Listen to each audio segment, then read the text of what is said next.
The Dog Who Ate the Truffle, a memoir of stories and recipes from Umbria by Suzanne Carreiro. Everyone wonders how I came to write a book about Umbria, but the more interesting story is how things evolved during the year and a half I lived there. Soon after my arrival in Umbertide, I met my neighbor Mario. He tutored me in Italian for almost 5 months. What I didn't know then was that my relationship with his family would flavor my book and change its direction from a cookbook to a memoir filled with stories and recipes. In the first 2 chapters, you'll meet Mario and his family, and then you'll bump into them again in later chapters. Mario's mother Paola and his aunt Sylvia became my closest friends during my year and a half in Umbertide. I rented my country apartment from Sylvia, and I spent many hours cooking with Paola. The 2 sisters passed along many family recipes: polenta with ragu, slow-roasted tomatoes, focaccia with onions and rosemary.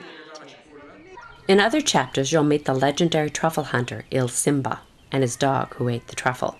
You'll meet the grandmothers, reputedly the best cooks. Bruna is one of the nonne. She teaches me to make potato gnocchi and Umbria's traditional duck sauce. And you'll follow me into the forest to hunt for asparagus with Luigi and learn to make ravioli from 11-year-old Alberto. You'll read about my visit to Il Postale, one of the region's best restaurants, and you'll discover the culinary secrets from Umbria: how to make focaccia and pizza with onions, cappelletti, tagliatelle, crostata, tozzetti, and rocchetti di San Francesco. Here's my food historian friend, Adriano, with a plate of crostini, Umbria's traditional appetizer. I'm having lunch with Adriano and his wife Silvana at their house in Umbertide. I wrote about them in Chapter 4, the chapter about acquaintances.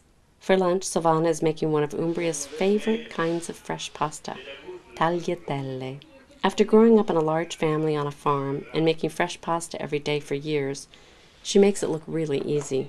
Silvana has a simple meat sauce simmering on the stove for the pasta, which will be followed by braised veal, grilled vegetables, and a plate of orange and fennel-scented olives. I can't wait.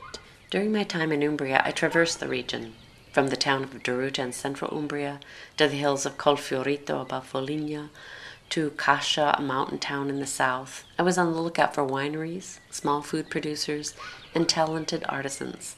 Along the way, I met Eugenio, who makes Vinsanto, and several other winemakers.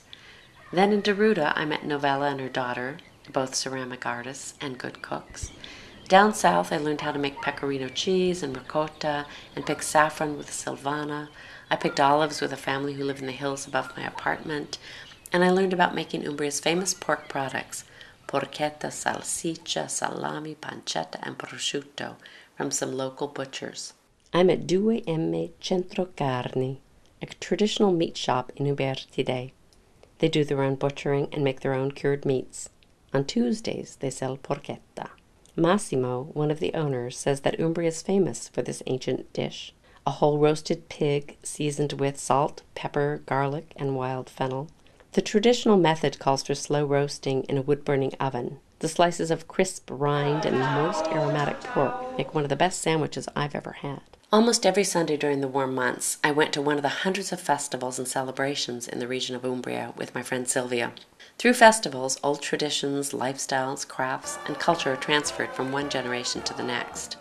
In The Dog Who Ate the Truffle, you'll read about many festivals, but my favorite are the Quintane in Foligno, the Cherry in Gubbio, le Infiorate del Corpus Domini in Spello, and Umbertide's Feste fine Ottocento.